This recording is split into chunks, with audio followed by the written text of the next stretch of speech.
민수기 14장 11절과 12절입니다. 민수기 14장 11절과 12절 말씀 찾았으면 아멘. 다 같이 우리 한 목소리로 본문 읽도록 하겠습니다. 시작. 여호와께서 모세에게 이르시되 이 백성이 어느 때까지 나를 멸시하겠느냐. 내가 그들 중에 많은 이적을 행하였으나 어느 때까지 나를 믿지 않겠느냐. 내가 전염병으로 그들을 쳐서 멸하고 내게 그들보다 크고 강한 나라를 이루게 하리라. 아멘. 기도하겠습니다. 주님 감사합니다. 귀한 마음을 주님 앞에 올려드립니다. 뜻과 소원이 함께하여 주사 사랑하는 아들 딸들 믿음의 놀라운 축복의 반열에 쓰게 하여 주시며 간절히 소원합니다. 자자손손 믿음 안에 거하는 가정과 가문으로 축복하여 주옵소서. 하나님, 말씀이 곧 하나님이신데 오늘 말씀을 통해 하나님 만나는 놀라운 은혜 우리 가운데 허락하여 주옵소서. 예수님의 이름으로 기도했습니다. 아멘. 우리에게는 능력이라는 대단히 많습니다. 우리가 생각하는 능력, 돈 버는 능력도 있고 성공하는 능력도 있고 각가지 능력이 우리 가운데 많이 있어요. 오늘날 우리의 최고의 능력은 아마 이 어려운 시대 속에 돈 많이 벌고 그리고 승승장구하고 자녀들이 형통하게 되는 것, 이런 것도 능력입니다.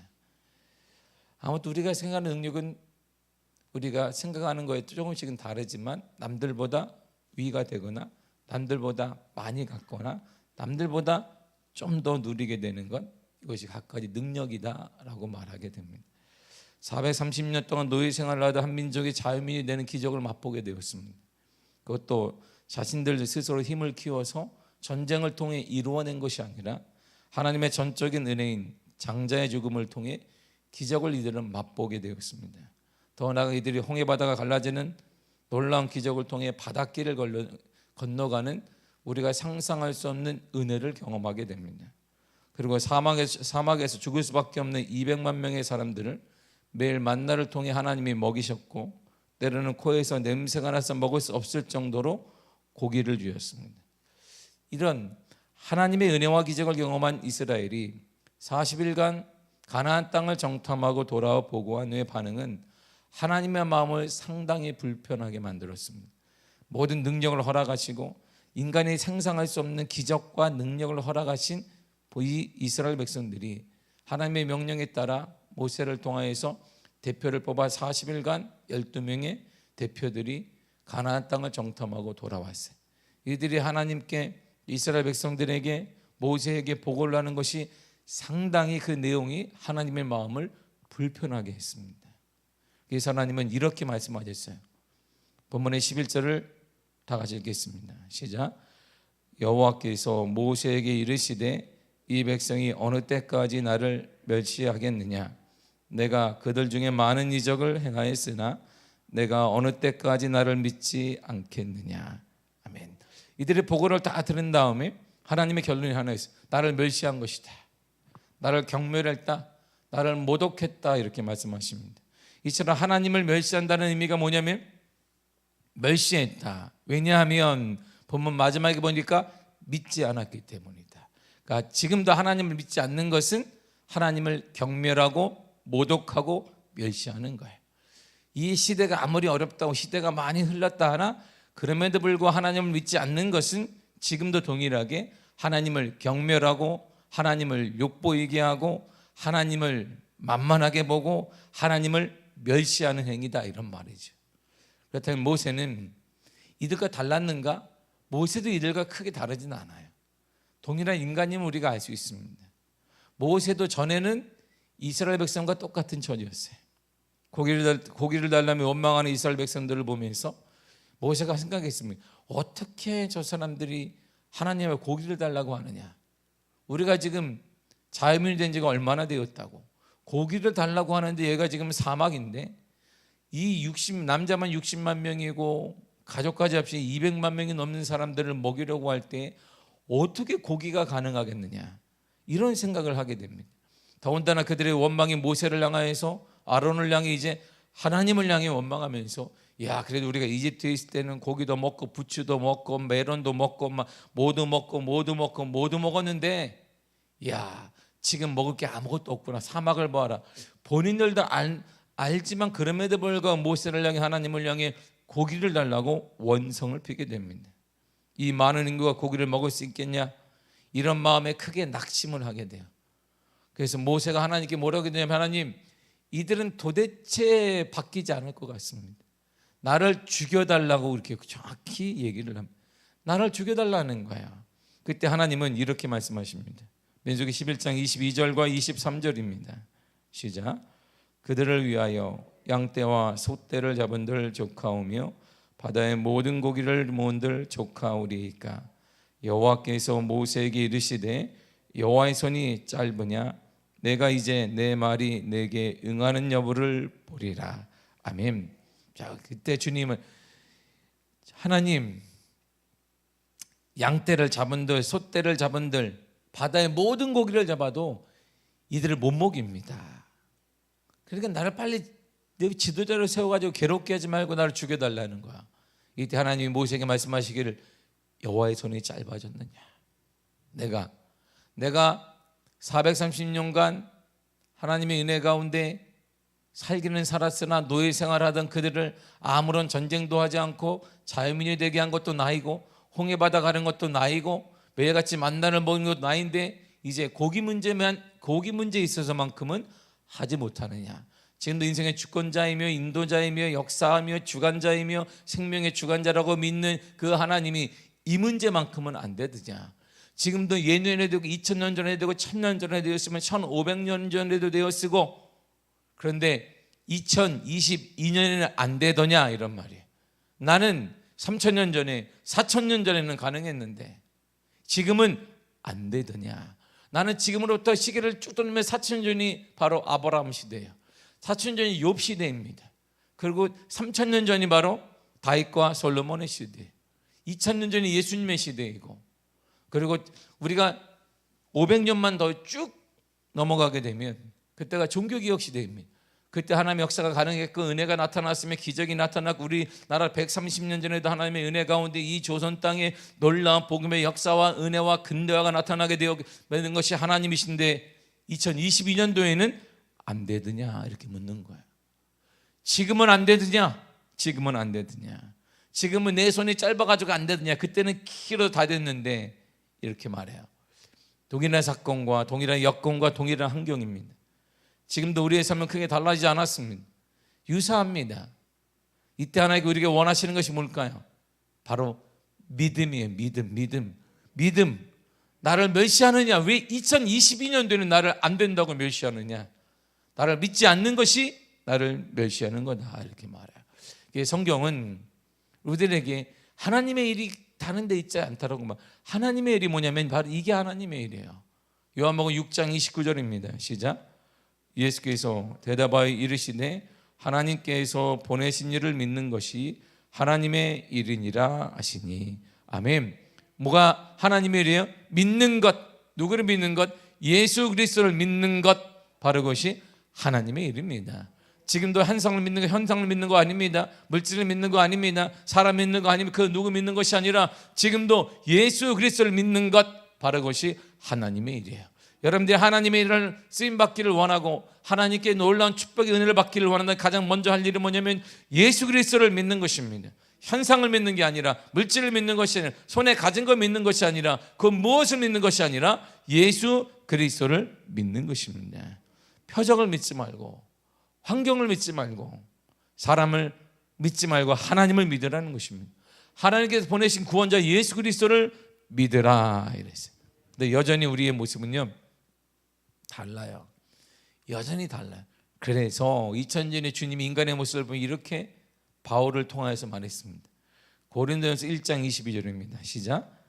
유대인은 표적을 구하고 헬라인은 지혜를 찾으나. 아멘. 믿음의 사랑. 지금 말하면 모태신앙 같은 유대인들이 뭘 찾냐면 표적만 하고요. 보여달라는 거, 보여달라는 것입니다. 유대인들이 가장 고상한 철학을 원해. 지식적으로 뛰어나게 해달라는 것입니다. 남들보다 많이 배우게 해달라는 것입니다. 그래서 우리는 자녀들에게 팍 투자하게 되는 것입니다. 표적을 모았지만 그들이 원하는 것이면 더 큰 표적을 원하는 것입니다. 하나님께서 유월절 어린 양의 피로 좌우설주한 임방에 다 발라서 우리가 장자가 죽지 않는 거 우리가 압니다. 보았습니다. 홍해바다 갈라지는 거 보았지요. 이들이 사이즈를 보세요. 점점 큰 거를 원해요. 근데요, 여기서 하나님 믿는 것이 아니라 더 큰 표적, 더 한 번 더 큰, 더 잘된 이 표적만을 계속 이스라엘 백성들이 구합니다. 그들이 원했던 것은 표적을 보았어요. 그러나 더 표적을 원하기만 합니다. 하나님께서 또 한 번의 표적을 보여주시면 이제는 더 큰 표적을 한 번 더 보여달라는 것입니다. 그래서 이게 잘못된 거야. 표적신앙은 눈에 보이는 신앙을 계속 그것만 원해요. 그래서 이것이 좀 짙어지면 우리가 말하는 무속신앙으로 가는 거예요. 똑같이 되는 것입니다. 우리가 구하는 것은 그게 아니에요. 우리가 추구하는 것 그게 다릅니다. 질적으로 완전히 달라요. 고린도서 1장 23절 우리들에게 이렇게 말합니다. 시작.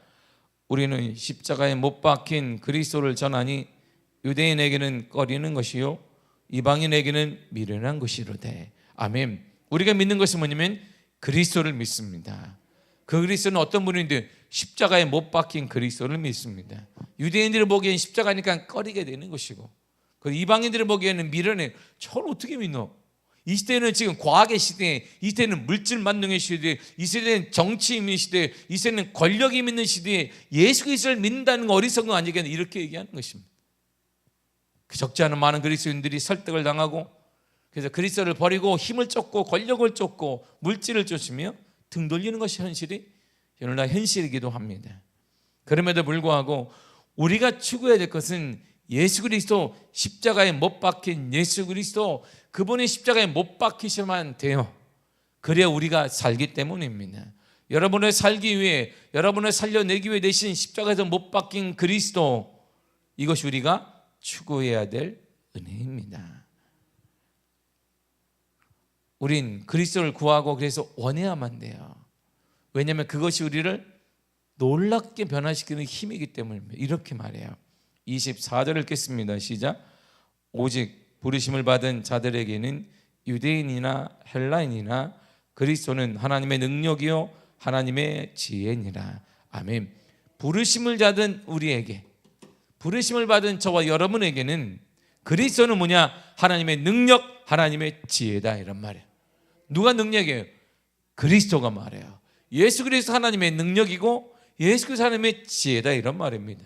그러므로 예수 그리스도를 믿는다는 것은 능력을 갖게 되는 것이고 지혜를 갖게 되는 것이고 이 세를 관통하는, 이 세를 뛰어넘는 미래를 내다보는 그러한 식견을 갖게 되는 것입니다.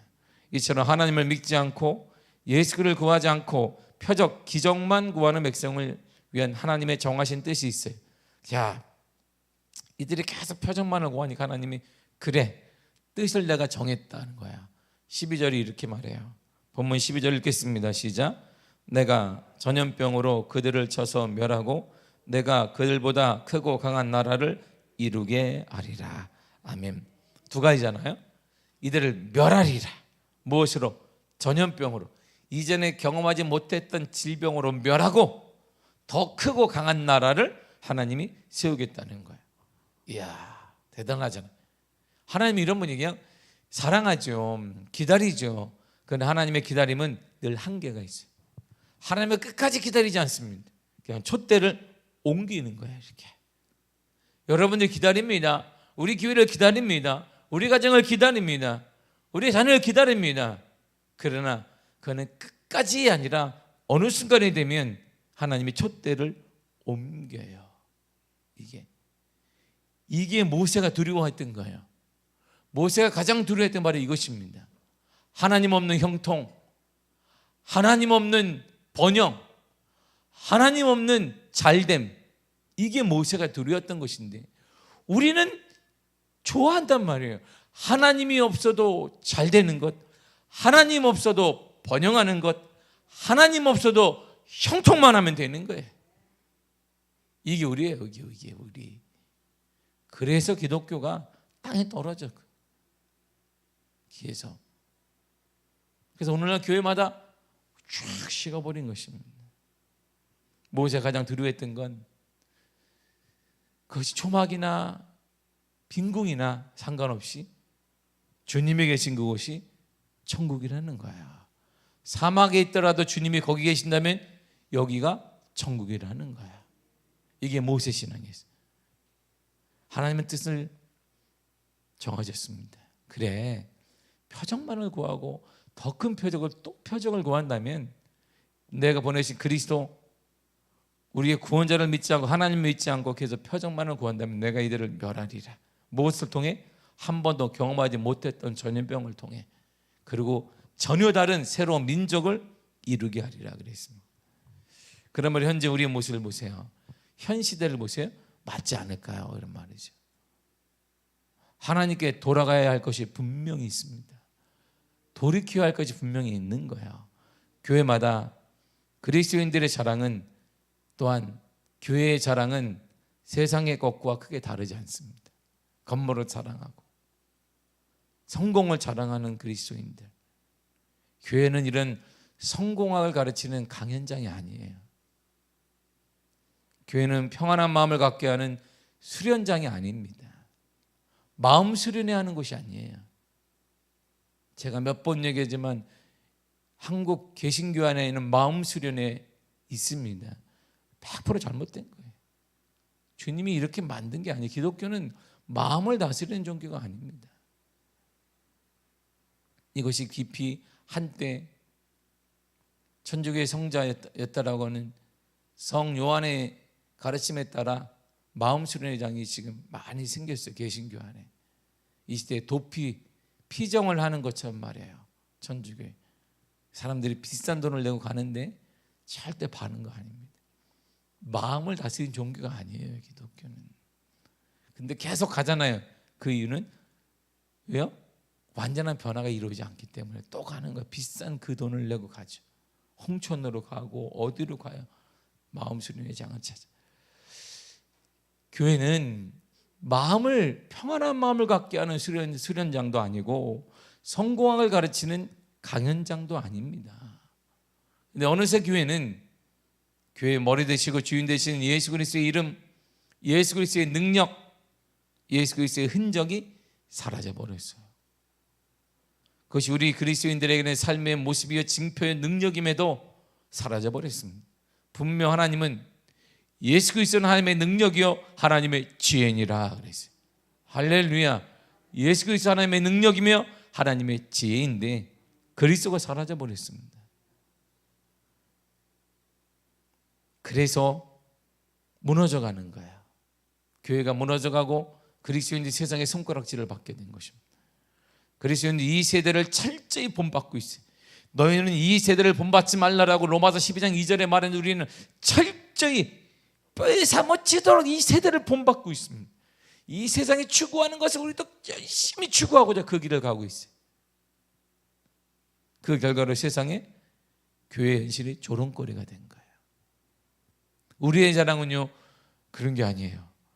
여러분 사도 바울도 보세요. 세상의 모든 걸 가졌습니다. 세상의 부귀영화도 그의 것이었고 성공할 수 있는 모든 것도 그에게 열려 있었어요. 근데 그의 유일한 자랑이 뭔지 아십니까? 그가 늘상 얘기했던 건 그것이었어요. 이것 때문에 그가 삶에 완전한 변화가 나타난 것입니다. 사도 바울의 신앙 고백을 보세요. 갈라디아서 6장 17절입니다. 시작. 이후로는 누구든지 나를 괴롭게 하지 말라. 내가 내 몸에 예수의 흔적을 지니고 있노라. 아멘. 그의 몸에 뭐가 있어요? 예수의 흔적이 있는 거야. 할렐루야. 그리스도인들에게는 그리스도의 흔적이 있어야 합니다. 이것이 우리를 그리스도인답게 만들고 이것이 교회를 교회답게 만드는 것입니다. 교회에는 피 묻은 십자가의 흔적이 있어야 되고 그리스도인들에게는 예수 그리스도의 흔적이 남아 있어야 됩니다. 이것이 그리스도인이며 이것이 교회예요. 이것이 교회만이 하나님의 방법대로 운영되는 것입니다. 교회는 사업장이 아닙니다. 교회는 경영 원리가 통하는 것이 아닙니다. 교회는 하나님의 나라의 방정식이 통하는 것이. 그래서 교회는 무너질 것 같으나 일어나게 되었고 시대와 동일하게 시대와 모든 흐름에 따라 교회는 나아가지 않았던 것입니다. 왜냐하면 교회는 그리스도의 십자가가 보혈의 능력이 존재하는 것이고 우리 속에는 그리스도의 흔적이 있기 때문이에요. 그 흔적을 가지고 예수의 흔적을 가지고 오늘도 살아가시기를 바랍니다. 주님과 동행하는 하루가 되기를 바랍니다. 주님의 은혜가, 주님의 돌보심의 역사가 여러분 삶에 가득하게 될 것입니다. 이런 축복의 은혜가 여러분의 삶에 나타나게 되기를 간절히 축복합니다. 기도하겠습니다. 주님 감사합니다. 하나님의 은혜로